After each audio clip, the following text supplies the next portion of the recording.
ያለ ክርስቲያኖች ይቻለም ጣይም የላትም እውነት ለመናገር ያለ ክርስቶስ እኛ ራሳችን ህይወታችን ምንም አይነት ጣይም ሊኖረው አይችልም ትውልድ የሚተርፈው በቤተ ክርስቲያን ነው በሌላ በማንም አይደለም በአለም አሁን በጣም ብዙ የሚያጠፉ ነገሮች አሉ ዲያብሎስ የሚለቃቸው በጣም ብዙ ጎርፎች አሉ ዓለምን ያጥለቀለቋት ከነዚያ መትረፍ የሚቻለው በቤተ ክርስቲያን በኩል ከሆነ ብቻ ነው ምክንያቱም በአፉ የገባችለትን ርግብ እንኳን መዋጥ አልቻለም ነበር ይላል እባብ መርዛማው በዛ ውስጥ በነበረ ጊዜ ማንንም እንደነደፈ አልተጻፈም ኃጢአተኛ ከነበረ ጻድቅ ሆኖ ነው የሚኖረው በቤተ ክርስቲያን ውስጥ ሲኖር እንግዲህ በቤተ ክርስቲያን ውስጥ ሲኖር ነው ያልኳችሁ ከቤተ ክርስቲያን ከወጣ የራሱ ጉዳይ ነው የሚሆነው በቤተ ክርስቲያን ውስጥ መኖር ማለት በቅጥሩ ውስጥ መኖር ማለት ብቻ እንዳይደለ ደግሞ ሊገባችሁ ይገባል በኖህም ዘመን ምንድናት ትለኝ እንደሆነ መድኃኒት ናት ይላል ይሄ ዛሬም የህይወት በር ነው ክርስቶስንም የገዛ ፍጥረቶቹ ሳቁበት ተሳለቁበት የገዛ ልጆቹ የተባሉ ሐዋርያት እንዲሁም የገዛ ፍጥረቶቹ ፀሐይ ጨረቃና ከዋክብት ብርሃናቸውን በመንሳት እርቃኑን የሰወሩለት ብለን የምንጠራው ኢየሱስ ክርስቶስ ማለት ነው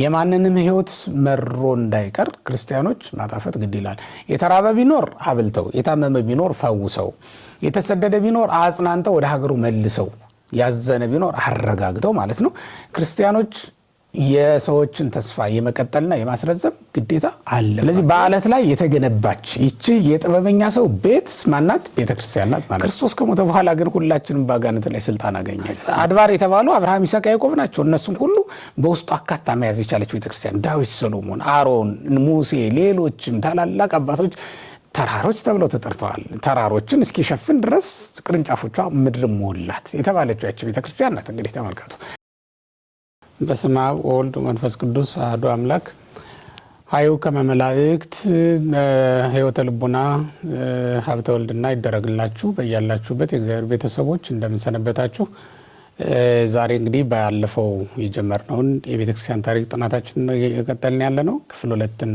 ዛሬ ይዘን እንቀርባለን ዛሬ ክፍል 2 የሚያጠነጥነው የቤተክርስቲያን ምሳሌዎች ተብሎ በቤተክርስቲያን የሚነገሩና ቅዱስ ወንጌል ላይ ለቤተክርስቲያን በጌታችን ትምህርት በሐዋርያትም እንዲሁ ለቤተክርስቲያን የተሰጧት ምሳሌዎች መነሻ አድርገን ነው ዛሬ ትምህርታችንን የምንቀጥለው ምናልባትም ዛሬ ይሄን ብቻ ሊሆን ይችላል የምናየው እንደ ትናንቱ ሁሉ ዛሬም የአባቶቻችን አምላክ እግዚአብሔር ከኛ ጋር ሆኖ እስከ ፍጻሜያችን ድረስ እንዲረዳና በጎውን ሁሉ እንዲያደርግልን ቅዱስ ፈቃዱ ይሆንልን ባለፈው እንግዲህ እንደምታስታውሱት ቤተክርስቲያን ማናት ከሚለው ጀምረን የቤተክርስቲያን ታሪክ ለምን እናጠናለን ሌሎችንም ነገሮች ስናይ ነበር ጥሩ እንደነበረና እንደተማራችሁበት ተስፋ እናደርጋለን እና ሐሳባችሁን በኮሜንት እንደምትሰጡንም እንዲሁ እንጠብቃለን ዛሬ የምናየው የቤተክርስቲያን ምሳሌዎችን ነው ቤተክርስቲያን በልዩ ልዩ መንገድ ተገልጣለች በቅዱስ ወንጌል ውስጥ በቅዱስ ወንጌል ቤተክርስቲያን በሚለው ስያሜ ተጠርታለች ግን ደግሞ በሌሎች ምሳሌዎችም ተወክላ ወይም ተተክታ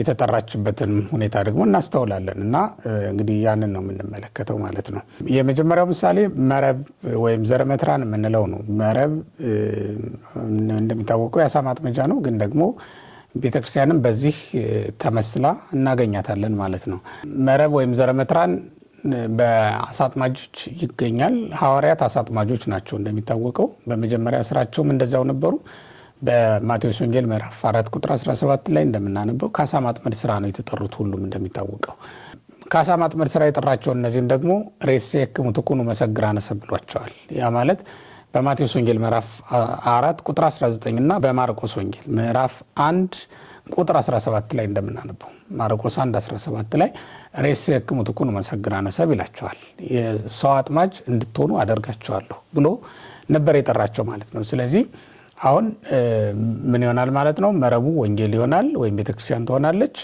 እንዲሁም አሳዎቹ ደግሞ ምእመናን ይሆናሉ ማለት ነው በዚህ መሰረት እንግዲህ ቤተክርስቲያን ይሄን ሁሉ ሰብስባ ያዘች መረብ ትሆናለች ማለት ነው ይሄን ሁሉንም አንድ አድርጋ ሰብስባ ያዘች ናት ወንጌልም በዚህ ትመሰላለች በርግጥ ቤተክርስቲያን ብለን ስንናገር ህጓ ወንጌል ነውና ወንጌል ተብላ ልትጠራም ትችላለች ትምህርተ ክርስቶስ ናት ወንጌል ቤተክርስቲያን ደግሞ አካለ ክርስቶስ ናት ማለት ነው ስለዚህ ዘረመትራን ወይም ደግሞ መረብ ብለን እንጠራት እንችላለን ሁለተኛው ደግሞ መርከብ የሚለው ነው መርከብም እንደሚታወቀው ሐዋርያት በመጀመሪያ የነበራቸው ሀብት መርከብ ነው ከዛ አምላካችን መድኃኒታችን ኢየሱስ ክርስቶስም ያስተማረበት የመጀመሪያው ስፍራ መርከብ ነው እንግዲህ በየብስ ላይ ያስተምር ነበር ከዛ ቀጥሎ በባህር ላይ ማስተማር ሲጀምር ያስተማረው መርከብ ላይ ሆኖ ነው እንደሚታወቀው ክርስቶስ በባህር ላይ በደረቅ እንደሚሄድ ያለ መርከብ መሄድ ይችላል። ግን ደግሞ በመርከብ እየሄደ ሰዎች እንደሚሄዱበት ማለት ነው በገሊላ ባህር ላይ ያስተምራቸው እንደነበረም ታሪክ ይነግረናል። በቅዱስ ወንጌል ላይ እንደተጻፈው ማለት ነው። ይሄ መርከብ የቤተ ክርስቲያን ምሳሌ ሆኗል። በቀደመው ዘመን እንደምታውቁት ትውልድ የተረፈው በመርከብ ነው። በኖህ ዘመን በኦሪት ዘፍጥረት ምዕራፍ 6 ላይ ታሪኩን እንደምናነበው እግዚአብሔር ትውልድ ይድን ዘንድ መርከብ ስራ ብሎ ነው ግበር ታቦተ በዘትድህን ነው የሚለው። አንተና ቤተሰቦች የምትድኑበትን መርከብ ስራ ብሎ ለኖህ ያሳየው ትልቁ ጥበብ መርከብ ነው የነበረው።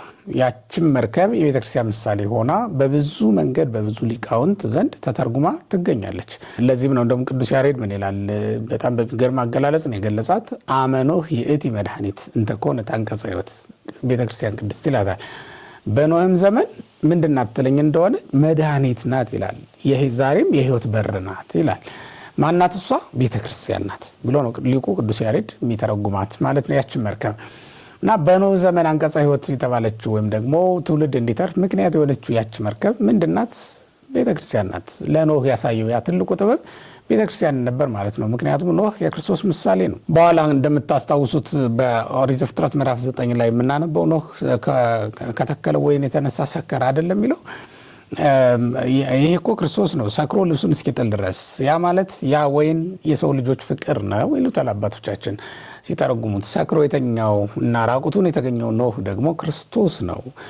በሰው ፍቅር ምክንያት ስለ ሰው ፍቅር ብሎ በመስቀል ላይ ራቁቱን የታየው እሱ ብቻ ነው። ስለ ሰው ብሎ ስለ ፍቅር ብሎ የታየ ራቁቱን የተገኘ አንድ ክርስቶስ ብቻ ነው። ያውም ደግሞ ልጁ የገዛ ልጁ የሳቀበት ኖህ ከአባቶች መካከል በጣም የተለየ የሚያደርገው ይሄ ነው። የገዛ ልጁ የሳቀበት ስለሆነ ማለት ነው።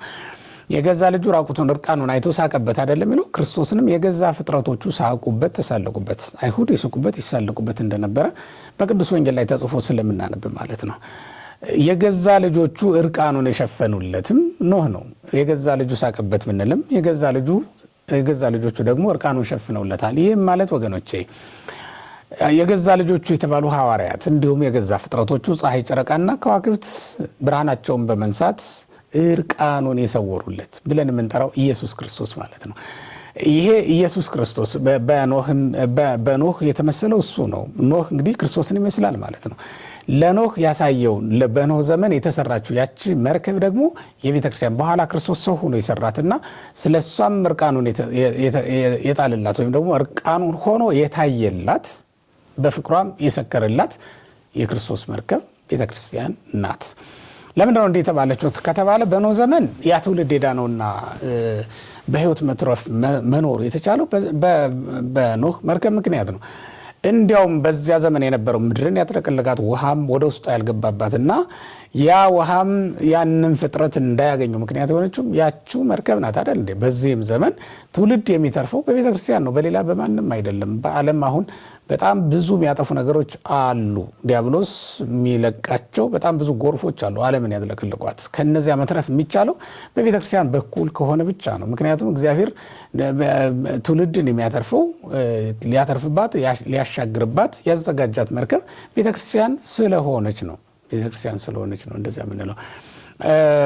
እንዲያውም ታስታውሱ ከሆነ በማቴዎስ ወንጌል ምዕራፍ 8 ላይ ስንመለከት በመርከብ ላይ በነበረ ጊዜ ራሱ ባለቤቱ መድኃኒታችን ኢየሱስ ክርስቶስ ማዕበል ሞገድ ተነስቶ ነበር አይደል?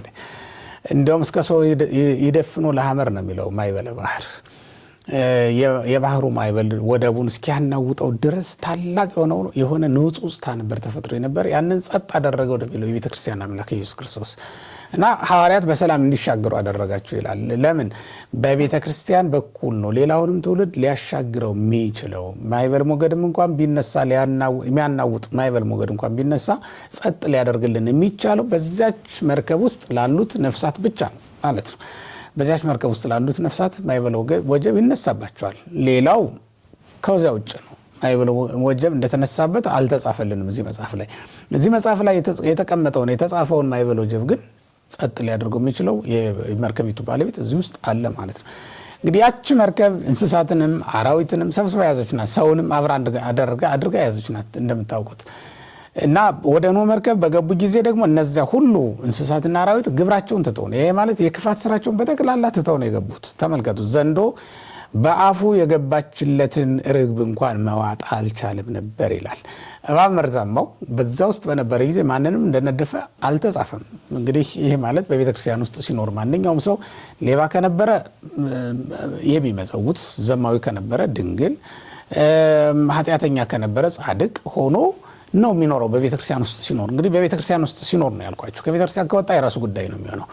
በቤተክርስቲያን ውስጥ መኖር ማለት በቅጥሩ ውስጥ መኖር ማለት ብቻ እንዳይደለ ደግሞ ሊገባችሁ ይገባል። ምክንያቱም ቅድም ባለፈው መግቢያችን ላይ ያልነውን ታስታውሳላችሁ ብዬ ተስፋ ስለማደርግ ነው። ቤተክርስቲያን ስንል ስንት ትርጉም ነው የሰጠናት? 3 ትርጉም ነው አይደል የሰጠናት?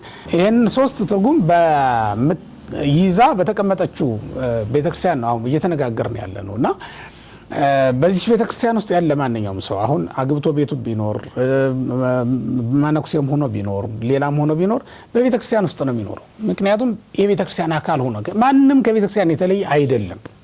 ሁላችንም ተለያይተን በየቤታችን ብንገባም ቅሉ በቤተክርስቲያን ቋንቋ ግን ማንም ከማን የተለየ አይደለም። እጅ ለብቻው ስራ ለመስራት ወደዚህ ፈቀቅ ቢል ከህዋሳት የተለየ አይደለም። እግር ለብቻው ወደዚህ ቢዘረጋ ወደፊት ቢዘረጋ ማንም ከማን የተለየ አይደለም። ከአይን ከአፍንጫ ከጆሮ ከሌሎቹ የራቁ አይደሉም ማለት ነው። እነዚህ ሁሉ መፍቀዳቸውን የሚፈጽሙት በአንድ ላይ ስለሆነ ነው። አንድ ላይ ይኖራሉ፣ አንድ ቤት ውስጥ ይኖራሉ። እኛም በመጨረሻ በአንድ በክርስቶስ መንግስት እስክንኖር ድረስ ነው እንዲህ ለየብቻ ተለያይተን ልንኖር እንችላለን፣ ግን የተለየን አይደለንም።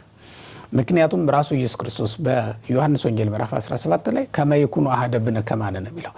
ሁሉም በእኛ አንድ ሆኑ ዘንድ ብሎ ነው የጸለየልን። ስለዚህ በእግዚአብሔር ተጋጥመን አንድ ቅዱስ የሆነ ሕያው ቤተ መቅደስ ሆነናልና ማንም ከማን የተለየ አይደለም ማለት ነው።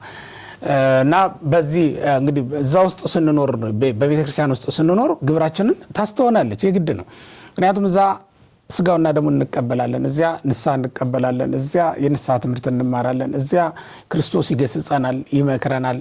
የሚመክረው ክርስቶስ፣ የሚገስጸው ክርስቶስ፣ ፈሪሳውያንን ሰዱቃውያንን የገሰጸው ክርስቶስ፣ ሐዋርያትን ያስተማረው ክርስቶስ እዚያ አለ።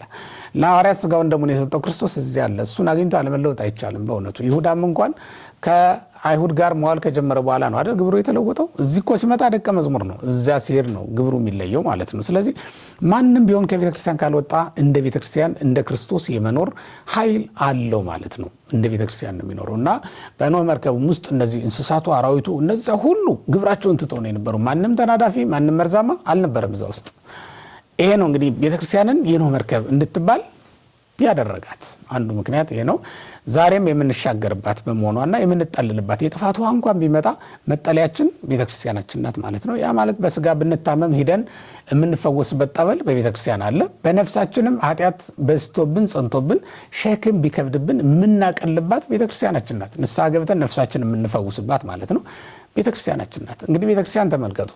አጋንንት ክስ ላጸኑበት ወይም የክስ ፋይሉን አዘጋጅተው ለክስ ላዘጋጁት ሰው ይግባኝ ሰሚ አምላክ ያለባት ቦታ ናት ማለት ነው። ከጠላቶቼ አድነኝ ብሎ ከባላጋራው ከዲያብሎስ ያድነው ዘንድ የሚማጸንባት ስፍራ ቤተክርስቲያን ናት። እግዚአብሔርም ፈርዶ በባላጋራው በዲያብሎስ ላይ ፈርዶ አንዲትን ነፍስ ማዳን የሚችለው በዚህ ቤተክርስቲያን ነው። ስለዚህ ቤተክርስቲያን ለአንዳንዶቻችን ፍርድ ቤት ናት፣ ለአንዳንዶቻችን ደግሞ ሐኪም ቤት ናት ማለት ነው። ፍርድ ቤት የምትሆነው እኛንና ዲያብሎስን የሚገላግልባት ከባላጋራችን ከከሳሻችን ከዲያብሎስ እኛን የሚያድንባትና ከዘላለም እስራት እኛን ነፃ የሚያወጣባት ስፍራ ስለሆነች ነው። እውነተኛ ፍርድ ፈርዶ ክርስቶስ እግዚአብሔር ቅን ፍርድ ፈርዶ በኃጢአት ለተያዘች ነፍስ ከኃጢአት እስራት ነፃ አውጥቶ እኛን የሚያድንባት ስለሆነች ፍርድ ቤት እንላታለን። እንዲሁም ደግሞ የሕክምና ስፍራ ወይም ደግሞ ሐኪም ቤት እንላታለን። ምክንያቱም ታመን ብንመጣ በነፍሳችን በንስሐ መድኃኒትነት የሚያድነን በዚቹ በቤተክርስቲያን ስለሆነ ማለት ነው እና ቤተክርስቲያናችን ፍርድ የምናገኝባት እንዲሁም ደግሞ ፈውስ የምንቀበልባት ቦታ ሆና ታገለግለናለች እና ጠቅለል ስናደርጉ መርከብ ብለን ጠርተናታል። ይሄ ሁለተኛው ምሳሌ ነው ማለት ነው። ሌላው ሶስተኛው ምሳሌ ጨው ተብላ የተጠራችበት ነው። ይሄ በማቴዎስ ወንጌል ምዕራፍ 5 ከቁጥር 13 ላይ ስንመለከት የምድር ጨው ብሎ የጠራቸው ሐዋርያትን ነው። ሐዋርያት ናቸው። ቤተክርስቲያን ማለት ሐዋርያት ናቸው፣ ወይም ሐዋርያት ያሉባት ህብረት ናት ቤተክርስቲያን ተብላ የምትጠራው እንጂ ከሐዋርያት የተለየች አይደለችም። ስለዚህ ጨው ተብላ ትጠራለች። ጨው ማለት በቁሙ ጨው አይደለም፣ አብነት ማለት ነው። ሲተረጎም በቋንቋ አብነት መሆን ማለት ነው። እንግዲህ ጨው ማጣፈጫ አይደለም፣ በራሱ ምግብ አይደለም። እንደምታውቁት ምግብ ነው የሚያጣፍጠው። ምዕመናንም እንደዛው ናቸው።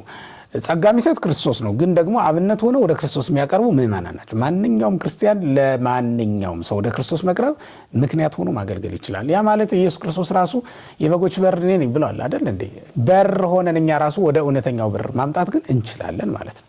ከበር የሚያደርስ በር እኮ አለ አይደል እንዴ? እውነተኛውን በር ክርስቶስን ወደ ህይወት የሚያስገባውን በር ክርስቶስን እናገኘው ዘንድ ወይም ዓለም ያገኘው ዘንድ አብነት መሆን ያለብን ደግሞ እኛ ነን ማለት ነው። ጨው ተብላ የተጠራችሁም ለዚህ ነው። ያለ ክርስቲያኖች ይህች ዓለም ጣዕም የላትም። እውነት ለመናገር ያለ ክርስቶስ እኛ ራሳችን ህይወታችን ምንም አይነት ጣዕም ሊኖረው አይችልም። በእውነቱ በዚህ ዓለም ምን ጣዕም ያለው ነገር አለና ነው። ስለዚህ በዚህ ዓለም ስንኖር እኛ ሁላችን በክርስቶስ ጣፍጠን ጣዕም ሆነን ነው የምንኖረው። ትዳር ቢሆን በክርስቶስ እናጣፍጠዋለን፣ ምንኩስና ቢሆን በክርስቶስ እናጣፍጠዋለን፣ ድንግልናም ቢሆን በክርስቶስ እናጣፍጠዋለን። የትኛውም አይነት የሚመጣውም ሆነ የሚያልፈው ህይወት የሚጣፍጠው በማን ነው? በክርስቶስ ነው ማለት ነው። ክርስቲያኖች ደግሞ ክርስቶሳውያን ናቸውና እያንዳንዳቸው እንደ ክርስቶስ የሌላውን ዓለም ሊያጣፍጡ ግድ ነው። የሌላውን ኑሮ ማጣፈጥ ግድ ነው ማለት ነው። የማንንም ህይወት መሮ እንዳይቀር ክርስቲያኖች ማጣፈጥ ግድ ይላል። የተራበ ቢኖር አብልተው፣ የታመመ ቢኖር ፈውሰው፣ የተሰደደ ቢኖር አጽናንተው ወደ ሀገሩ መልሰው፣ ያዘነ ቢኖር አረጋግተው ማለት ነው። ክርስቲያኖች የሰዎችን ተስፋ የመቀጠልና የማስረዘም ግዴታ አለባቸው። ይሄ ክርስቶስን ስለምንመስል ያው ግዴታችን ነው ማለት ነው። ወይን ሆኖ አለመጣፈጥ አለ እንዴ? በእውነት ይሄ ከባድ ነው። ወይን ሆኖ አለመጣፈጥ አይቻልም። ወይን ሆኖ ደስታን አለመስጠት አይቻልም። እኛ ደግሞ ወይን ተብለን የተጠራ ነውና ለሰው ደስታ መስጠት ግዴታችን እንደሆነ ነው የሚያሳየው ማለት ነው። ይሄ አንዱ የተመሰለችበት ነው ቤተክርስቲያን። አራተኛው ምሳሌ ብርሃን የሚለው ነው። በዛው በማቴዎስ 5:14 ላይ ስንመለከት የዓለም ብርሃን ይላቸዋል ኢየሱስ ክርስቶስ። ብርሃን በነገራችን ላይ ራሱ ክርስቶስም የተጠራበት ስም ነው። በዮሐንስ ወንጌል ምዕራፍ 8 ቁጥር 12 ላይ ተጽፏል። ኢየሱስ ክርስቶስ ራሱን በጠራበት ስም ደግሞ እኛን ይጠራናል ማለት ነው። ይህም ቤተክርስቲያን ብርሃን ብሎ የጠራበት ምክንያት ዓለም ጨለማ ስለሆነ ነው። እንዲህም ይላል ቅዱስ ጴጥሮስ ራሱ በመልእክቱ ምንድነው የሚለው? ከድቅድቅ ጨለማ ወደሚደነቅ ብርሃን አይደለም የሚለው አወጣን ይላል። ይህ ዓለም ጨለማ ነበር ክርስቶስ እስኪመጣ ድረስ። ኢሳይያስ በትንቢቱ እንደገለጸው ትንቢተ ኢሳይያስ ምዕራፍ 9 ቁጥር 6 ላይ በጨለማ የሚኖር ሕዝብ ተብሎ ነው የተጠራው። ይሄ በማቴዎስ ምዕራፍ 4 ላይ ተጠቅሷል በድጋሚ ማለት ነውና ቤተክርስቲያን በድቅድቅ ጨለማ ውስጥ የተተከለች እውነተኛ ብርሃን ናት ማለት ነው። የክርስቶስ ብርሃን ናት። ስለዚህም ብርሃን ተብላ ትጠራለች። ለሌሎቹ መንገድ ለጠፋባቸው መንገድ የምታሳይ እና ጨለማ ለሆነባቸው ጨለማን የምታርቅ ስለሆነች ነው እንዲህ ብለን የምንጠራት። አምስተኛው ቤት ተብላ ተጠርታ ቤት እንተ ሐነጻ ብእሲ ጠቢብ ነው ምንላት። ጥበበኛ ሰው የሰራት ቤት ተብላ ትጠራለች ቤተክርስቲያን። ይህም በማቴዎስ ወንጌል ምዕራፍ 7 ቁጥር 24 ላይ ተጽፎ እንደምናነበው ነው። ብእሲ ጠቢብ ማለት ክርስቶስ ነው ጥበበኛ ሰው ተብሎ በመጽሐፈ ምሳሌ ምዕራፍ 7 ቁጥር 1 ላይ ተጠቅሷል።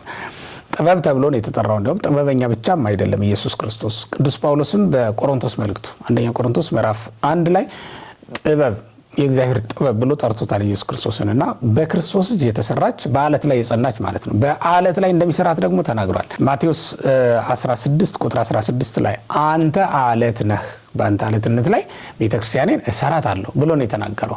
ስለዚህ በአለት ላይ የተገነባች ይቺ የጥበበኛ ሰው ቤት ማናት? ቤተክርስቲያን ናት ማለት ነውና ቤተክርስቲያንን በአለት ላይ የተሰራች ምንላት ለምንድን ነው? ዝናብም ቢዘንብ ፈሳሽም ቢፈስ ጎርፍም ቢጎርፍ ነፋስም ቢነፍስ ቤተክርስቲያንን ሊያናውጣት ማንም ስለማይቻለው ነው። ይህ ማለት ትምህርተ መናፍቃን አለ፣ የአይሁድ ክህደት አለ፣ እንዲሁም ደግሞ የአሕዛብ ስቅላትና ውግረት አለ። ይህ ሁሉ ቤተክርስቲያንን አላጠፋትም አያጠፋትም። የነገስታት ግርማ አለ፣ የአራዊትና የእንስሳትን እንዲሁ ጫጫታና ሁካታ አለ። ያ ሁሉ ቤተክርስቲያንን ሊያጠፋታል። ዝናብ፣ ጎርፍ፣ ነፋስ የተባለው እሱ ነው። በማቴዎስ 7:24 ላይ ስትመለከቱ ጥበበኛ ሰው የሰራት ቤት አለች፣ ሰነፍ ሰው የሰራት ቤት አለች።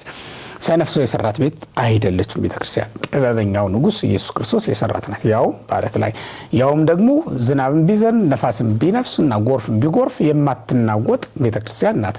በኋለኛው ዘመንም ሐዋርያው ቅዱስ ጳውሎስ በዕብራውያን ምዕራፍ 12 ላይ እንደነገረን የማትናወጥ መንግስትን እሰጣችኋለሁ ብሎ አይደል የነገረን? መንግስተ ዘይት አንቀለቅል ነው ማለት ነው።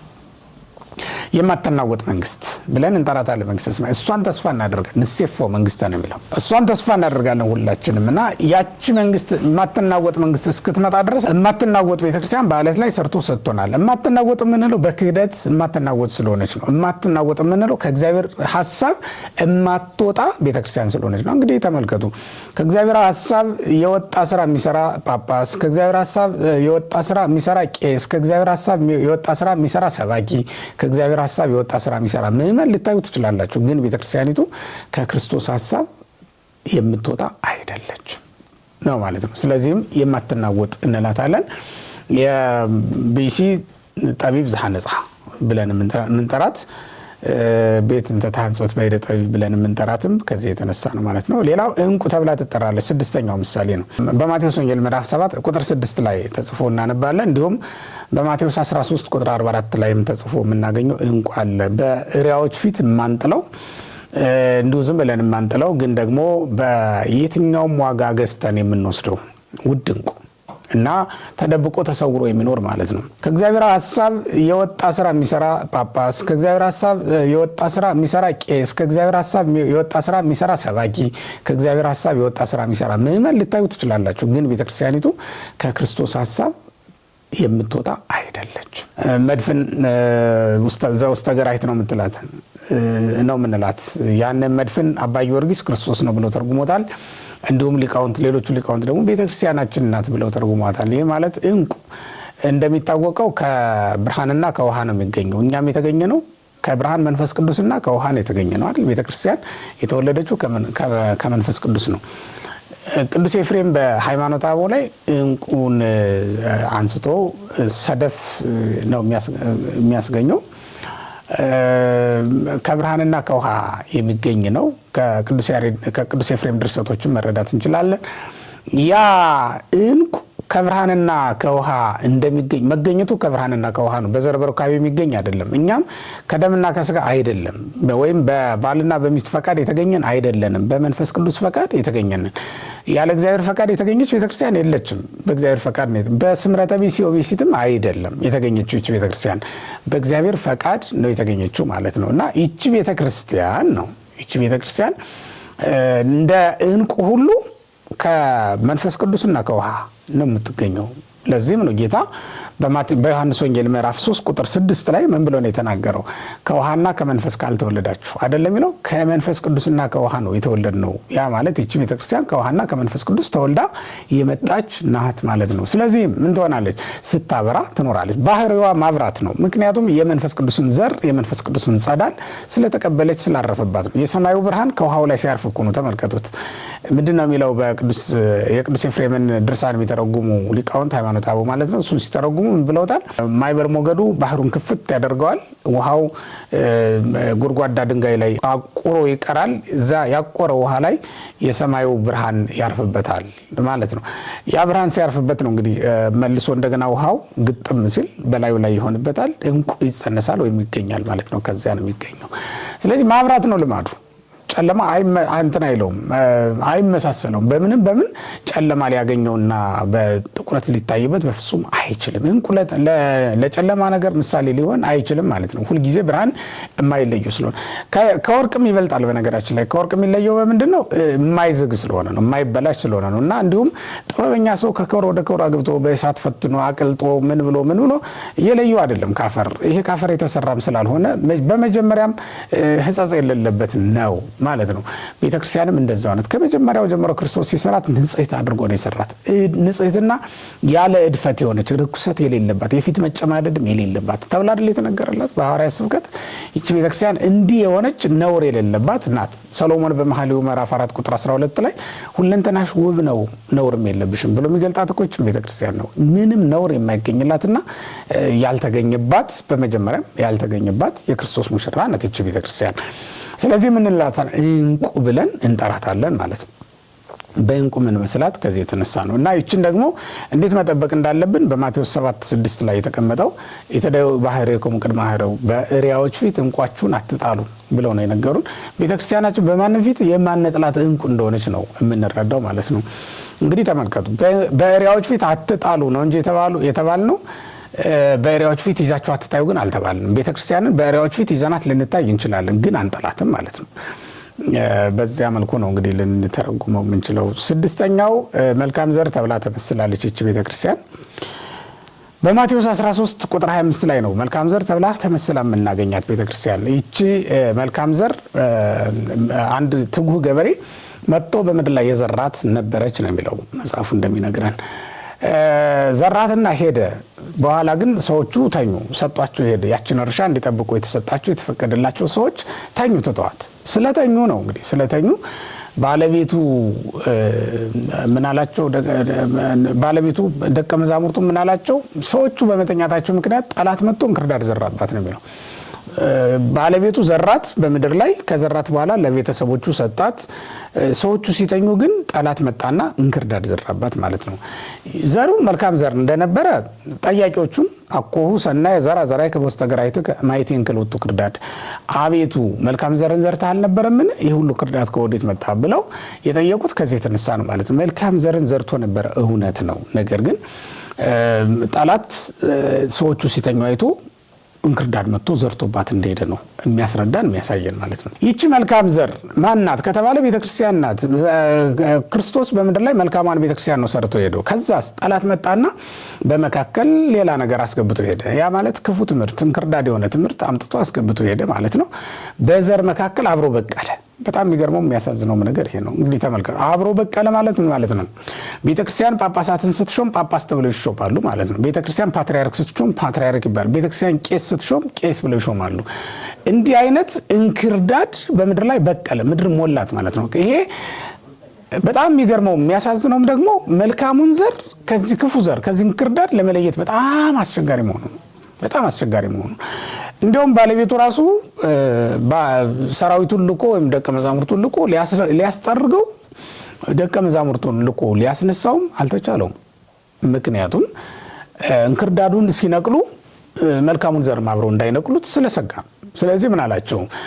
ተፈቅድኑ ንሁር ወነጻህዮ ለከ አሉት። ሂደን ልናርመው ልናስተካክልልህ ትፈልጋለህ ብለው ሲጠይቁት ምን አላቸው? እንክርዳዱን እናጠራለን ብላችሁ ስንዴውንም ትነቅሉታላችሁ፣ ተውት አላቸው ነው የሚለው። በዚህ ምክንያት እንደውም መልካሙን ዘር ለማዳን ሲባል ለማትረፍ ሲባል ምን ተደርጎ ነበረ መሰላችሁ? በተለያዩ ዘመናት የተነሱ ኑፋቂዎችን የተነሱ መናፍቃንን ሁሉ ታግሶ አሳልፏቸዋል ማለት ነው። ይሄ ማለት ከሰማይ መብረቅ ወርዶ ያላጠፋቸው እንደው እንደ ሰዶም እንደ ገሞራ በሰዶም በገሞራ ላይ እንደፈረደ ያልፈረደባቸው በሰባት ካት ላይ የጥፋት ውሃን እንዳመጣባቸው ያላመጣባቸው ለምን ይመስላችኋል? ለምንድን ነው እንደዚህ ያደረገው ትሉኝ እንደሆነ ይሄማ የሆነው ስንዴው እንዲያድግ ሲባል እንክርዳዱ ስለተተወ ነው። ለእንክርዳዱ መሬት የተደረገለት ከስንዴው የተነሳ ነው ማለት ነው።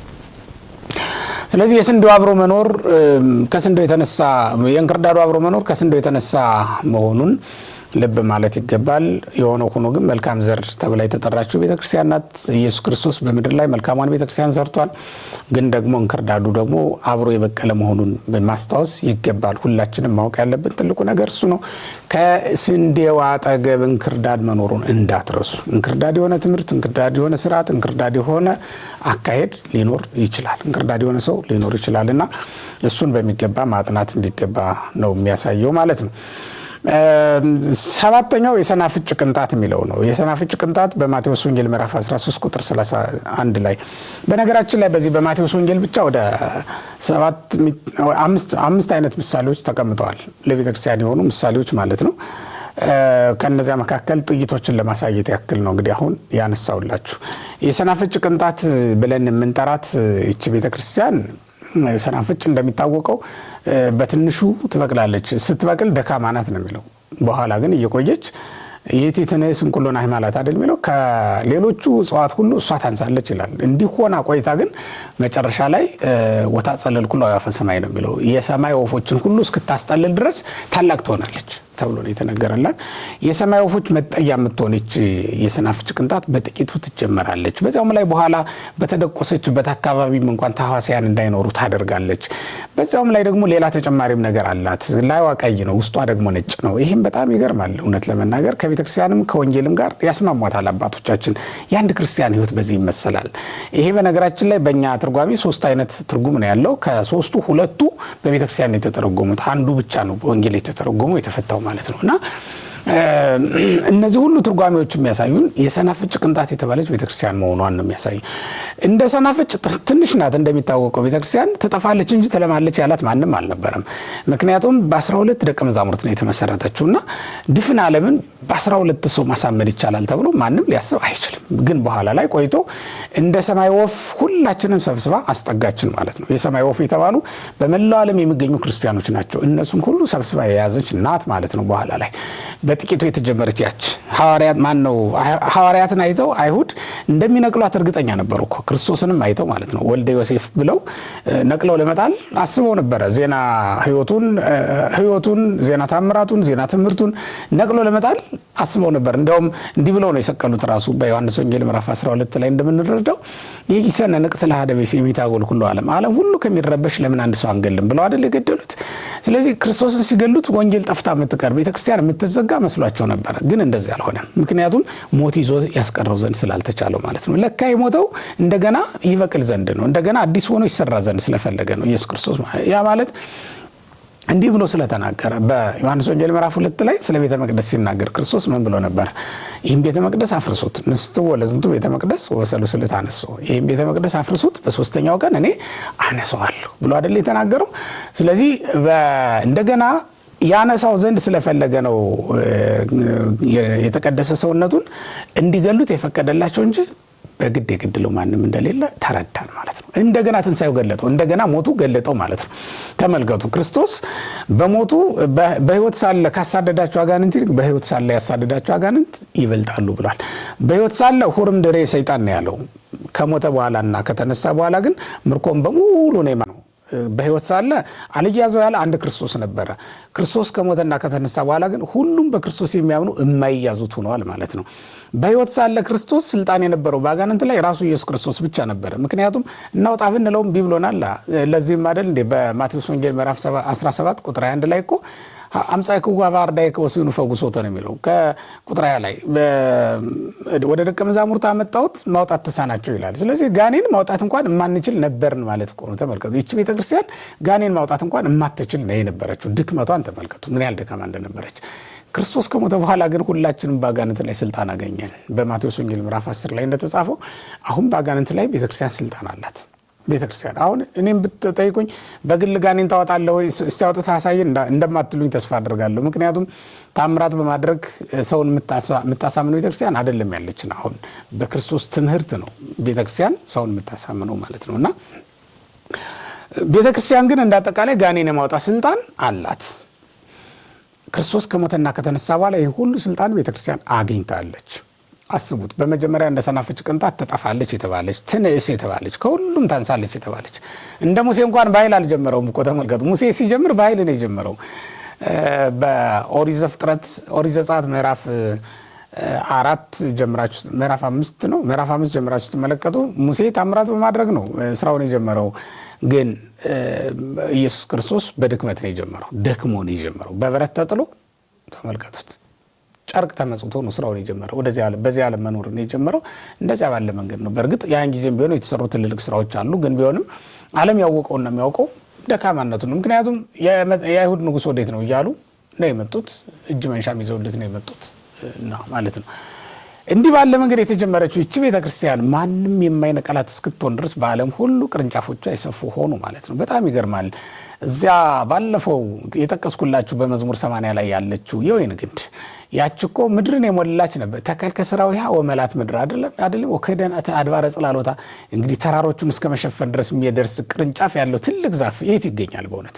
እሷ ግን ቤተክርስቲያን አድባር የተባሉ አብርሃም፣ ይስሐቅ፣ ያዕቆብ ናቸው። እነሱም ሁሉ በውስጡ አካታ መያዝ የቻለች ቤተክርስቲያን ዳዊት፣ ሰሎሞን፣ አሮን፣ ሙሴ፣ ሌሎችም ታላላቅ አባቶች ተራሮች ተብለው ተጠርተዋል። ተራሮችን እስኪሸፍን ድረስ ቅርንጫፎቿ ምድር ሞላት የተባለችው ያቺ ቤተክርስቲያን ናት። እንግዲህ ተመልከቱ፣ ይህችን ቤተክርስቲያን ሁሉን የሸፈነችውን ቤተክርስቲያን ዛሬ በምድር ላይ የምናያት የሰናፍጭ ቅንጣት ተብላ ነበር መጀመሪያ ላይ የምትጠራው ማለት። በዚያውም ላይ ሰናፍጭ በተደቆሰበት አካባቢ ተሐዋስያን አይኖሩም ይላል። ዝንብ እና ሌሎች አስቀያሚ ነገሮች፣ ቆሻሻ ለቃቃሚ ነገሮች ሰናፍጭ በተደቆሰችበት አካባቢ የሉም፣ አይገኙም።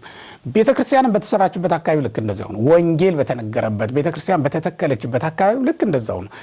ማንም ዝር አይልም ማለት። ያ ማለት ትምህርተ መናፍቃን እና ሌሎችም ነገሮች ሊኖሩ አይችሉም ማለት ነው። በዚህ አካባቢ ላይ ምንም ነገር እንደማይኖር ነው የሚያሳየው ማለት ነው። ስለዚህ ወገኖች በትክክልም ቤተክርስቲያን የሰናፍጭ ቅንጣት አይደለችም ትላላችሁ? የሰናፍጭ ቅንጣት ናት። ትንሽ የነበረች በኋላ ግን ሁሉን በልጣ ሁሉን አስጠልላ የኖረች ታላቅ ቅርንጫፍ ያላት ናት። በተደቆሰችበት ቦታ ሁሉን ያጠፋች እና ለሚበሏት ለሚመገቧት ደግሞ ጤና የሆነች ሰናፍጭ ጤና ነው እኮ አይደል እንዴ?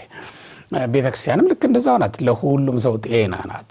በክርስቶስ ለሚያምኑ ሁሉ ጤናን የሚያገኙባት ስጋውን ደሙን ተመግበው በነፍስም በስጋም ሕያዋን የሚሆኑባት ቤተክርስቲያን ናት። ስለዚህ ምን እንላታለን?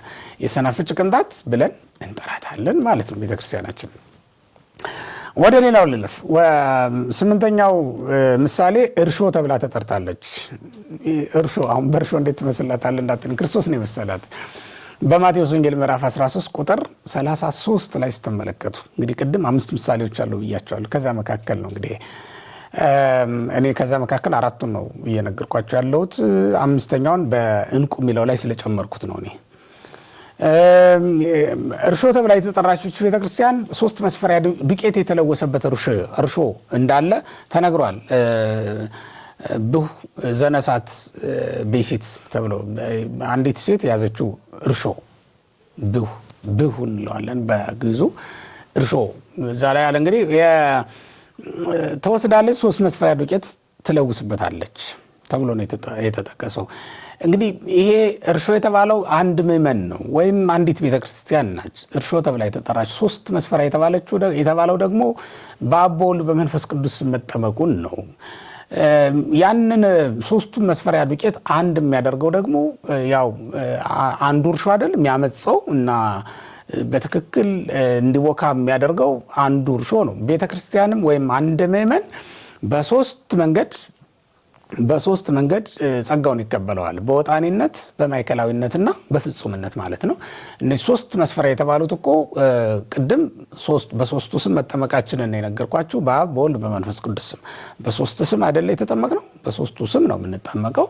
በ3ቱ አካላት በአንድ እግዚአብሔር ስም ነው የምንጠመቀው ማለት ነው። ከዛ በተጨማሪ 3ቱ መስፈሪያ ዱቄት ምን ተብሎ ነው የተጠቀሰው? ወጣኒነት፣ ማይከላዊነትና ፍጹምነት ተብሎ ይጠራል ማለት ነው። ይሄ ምእመናን ሁሉ የሚኖሩበትና የሚያልፉበት ህይወት ነው። ወጣኒነት፣ ማይከላዊነትና ፍጹምነት የሚባለው ማለት ነው። በእነዚህ እያለፈ ነው እንግዲህ አንድ ምእመን ስራ ሊሰራ የሚችለው ማለት ነው። በእነዚህ እያለፈ አንድ ምእመን ስራ ሊሰራ ይችላል። በወጣኒነት፣ በማይከላዊነት፣ በፍጹምነት እያለፈ ይሰራል። ወይም በሌላ መንገድ እንግዲህ በዚህ ዓለም በገነትና በመንግስተ ሰማያት መኖራችንንም ሊያሳይ የሚችል ነው። 3ቱ መስፈሪያ እርሾ የተባለችው ደግሞ ምእመን ናት ወይም ደግሞ ቤተክርስቲያን ናት ማለት ነው። ያን 3ቱን መስፈሪያ ዱቄት ሁሉ የተቀበለች ይህች ቤተክርስቲያን ናት። ይህም ማለት ህገ ልቡናን፣ ህገ ወንጌልን፣ ህገ ኦሪትን አንድ አድርጋ የተቀበለች በክርስቶስ ፈጻሚነት የፈጸመች ይህች ቤተክርስቲያን ናት ማለት ነው። 3ቱን መስፈሪያ ዱቄት የተቀበለች ያቦካች ያች እርሾ ቤተክርስቲያን ናት። 3ቱ መስፈሪያ ዱቄት ደግሞ ህገ ልቡና፣ ህገ ኦሪትና ህገ ወንጌል ናቸው። እነዚህን 3ቱን ሁሉ የተቀበለችና በክርስቶስ ፈጻሚነት ፈጽማ የጸደቀች ቤተክርስቲያን ናት ያለችን ማለት ነው። በዚህ ምክንያት እርሾ ብለን እንጠራታለን ማለት ነው። ሌሎችም አሉ እንግዲህ 3ቱ ስንል ነፍስ፣ ስጋ፣ መንፈስ ወይም ደግሞ ነፍስና ስጋ ደመ ነፍስ ብለን የምንጠራቸው ማለት ነው። አንድ ምእመን እነዚህ 3 ነገሮች አሉት። ነፍስም አለው፣ ስጋም አለው፣ ደመ ነፍስም አለው ማለት ነው። እነዚህን 3ቱን ሁሉ አንድ አድርጎ ይሄ 3ቱን መስፈሪያ ዱቄት እርሾ አንድ አድርጎ ያዋህደዋል ብለን ነው አይደል የጠራ ነው። ያዋህደዋል፣ ያስማማዋል፣ ያወከዋል። አንድ ምእመንም እነዚህን 3ቱን አንድ አድርጎ ያስማማቸዋል። በወንጌል ነው የምናስታርቃቸው በነገራችን ላይ እንጂ እነዚህ 3ቱም የተጣሉ ናቸው። እርስ በርስ የሚስማሙ አይደሉም። አብረው ይኖራሉ እንጂ አብረው የሚኖሩ ወይም የሚስማሙ ነገሮች ግን አይደሉም። ፈቃዳቸው ይሄ የራሳቸው ነው፣ የ3ቱም ማለት ነው። የስጋችንም የነፍሳችንም የደመ ነፍሳችንም ፈቃድ ልዩ ልዩ ነው ማለት ነው። እና እንዲህ ልዩ ልዩ የሆኑትን አንድ አድርጋ አስማምታ ያዘች ቤተክርስቲያን ናት። እና እንዲሁም ወንጌል ናት። ልታስታርቅልን ልታስማማልን የምትችለው ሕገ ወንጌል ናት ማለት ነው። በዚህ ምክንያት ምን እንላታለን? ይችን ሕግ ወይም ይችን ቤተክርስቲያን እርሾ ብለን እንጠራታለን ማለት ነው። ይህን በማቴዎስ 13:33 ላይ ስትመለከቱ የምታገኙት ነው ማለት ነው። ሌላው የእግዚአብሔር መንግስት ተብላም ተጠርታለች። የእግዚአብሔር መንግስት ናት ቤተክርስቲያን። ይህ እንኳን ሌላ ስሟ ነው። በእውነቱ የእግዚአብሔር መንግስት በምድር ላይ ያለችው በዛች ቤተክርስቲያን በቤተክርስቲያን ውስጥ ነው የእግዚአብሔር መንግስት የሚገለጠው። ያ ማለት በደብረ ታቦር የገለጠው ብርሃነ መለኮት፣ በአንቀጸ ብፁዓን ተራራ ላይ የተገለጠው መምህርነቱ፣ በጌርጌሴኖን እና በሌሎችም ስፍራዎች ላይ የተገለጠው ታምራቱ የሚነገርባት ዛሬም እና ክርስቶስ በስጋነት በደምነት የሚሰጥባት አብ መንፈስ ቅዱስን በጸጋነት ለምእመናን የሚሰጡባት ይህች ስፍራ ቤተክርስቲያን ናት። ያን ጊዜ ዮሐንስ አብ ከሰማይ ሆኖ ሲመሰክር ድምፅ የሰማባትና በዮርዳኖስ ወልድም የተጠመቀ ጊዜ እንዲሁም መንፈስ ቅዱስ የወረደባት ያች ስፍራ ራሷ ቤተክርስቲያን ናት። ምክንያቱም የመጠመቂያ ስፍራውም እዛው አለ፣ ኢየሱስ ክርስቶስም እዛው አለ፣ የቤተክርስቲያኒቱ ራስ ነው። እንዲሁም መንፈስ ቅዱስም ይወርዳል፣ አብም ድምፁን ያሰማል በዚያ ቦታ ማለት ነው። ስለዚህ የእግዚአብሔር መንግስት በምድር ላይ ተብላ ትጠራለች ቤተክርስቲያናችን ማለት ነው። የመጨረሻውና 9ኛው የሰርግ ቤት ነው። የማቴዎስ ወንጌል ምዕራፍ 22 ቁጥር 1 ላይ ስንመለከት ቤተክርስቲያን የሰርግ ቤት ተብላ ትጠራለች። የሰርግ ቤት ያልናት ለምንድን ነው? ምእመናን ከክርስቶስ ጋር የሚዋሃዱባት የሚስማሙባት ስለሆነች ነው። ሰርግ ቤት ላይ ሙሽሪትና ሙሽራው አይደል የሚዋሃዱት። ስለዚህ ቤተክርስቲያንም ምእመናን ከክርስቶስ ውጭ ሆነው ይመጣሉ፣ እዚህ ሲደርሱ ደግሞ ከክርስቶስ ጋር ተዋህደው ይመለሳሉ ማለት ነው። በቃል ኪዳን በክርስትና በልጅነት አንድ ሆነው ከክርስቶስ ጋር ተዋህደው ነው የሚመለሱት ማለት ነው። በዚህ ምክንያት ቤተክርስቲያን የሰርግ ቤት ናት። ያውም ደግሞ ቅዱስ ቁርባንን የምንቀበልባት የንጉሱ ሰርግ ድግስ ቅዱስ ቁርባን ነው። የንጉሱ ሰርግ ላይ ደግሞ የሚዋሃዱት ምእመንና ክርስቶስ ናቸው። እንዲሁም የንጉሱ የሰርግ አዳራሽ ተብላ የምትጠራው ይህች ቤተክርስቲያን ናት። እንግዲህ ልብ በሉ። ልብሰ አዳፋ እንኳን ቢመጣ የሰርግ ልብስ አለበስክምና ውጣ ተብሎ የማይባረርባት ይልቁንም የሰርግ ልብስ የለኝምና ልብሴን አንጹልኝ ቢል ልብሳቸውን የሚያጥቡ ብፁዓን ናቸው ይላልና ብላ ልብሱን አጥባ የሰርጉ እድምተኛ እንዲሆን የምታደርገው ይህች ቤተክርስቲያን ናት ማለት ነው። እና በዚህ ቤተክርስቲያን ሁላችንም ከክርስቶስ ጋር የምንዋሃድባት በመሆናችን ምክንያት ምን እንላታለን? የሰርግ ቤት እንላታለን። ከብካብ ንጹህ እመቤታችንንም የሰርግ ቤት እንላታለን።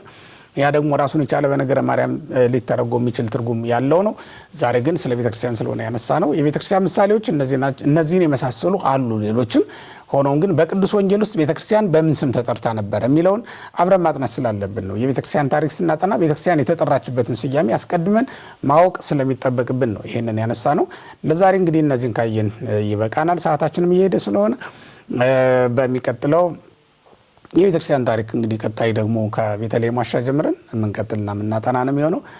እስከዚህ ሰዓት ድረስ የጠበቀን ያስተማረን እግዚአብሔር ስሙ የተመሰገነ ይሁን። ስላዳመጣችሁኝና እንዲሁም ይህን መልእክት ስለምትከታተሉ ለማይደርሳቸውም ሸር እያደረጋችሁ ስለምታስተላልፉ እጅግ አድርጌ ነው የማመሰግናችሁ በጉባኤ ቤታችን ስም። ጉባኤ ቤቱን መደገፍ ለምትፈልጉም እዚህ ስር የጉባኤ ቤቱ አድራሻ ተቀምጦላችኋል። የንግድ ባንክም የሌሎችም ባንኮች አካውንት ተቀምጧል። እሱም በመጠቀም ጉባኤ ቤቱን መርዳት ደቀ መዛሙርቱን መደገፍ ትችላላችሁ። በተጨማሪም ጉባኤ ኤክሌሲያ እና ይሄም አዲሱ ዩቲዩብ ቻናላችን ነው አባ መላክ ቲዩብ ማለት ነው ለህዝቡ እንድታስተዋውቁልንና እናንተም እንድትወዳጁ አደራ እንላለን። እግዚአብሔር ይስጥልኝ።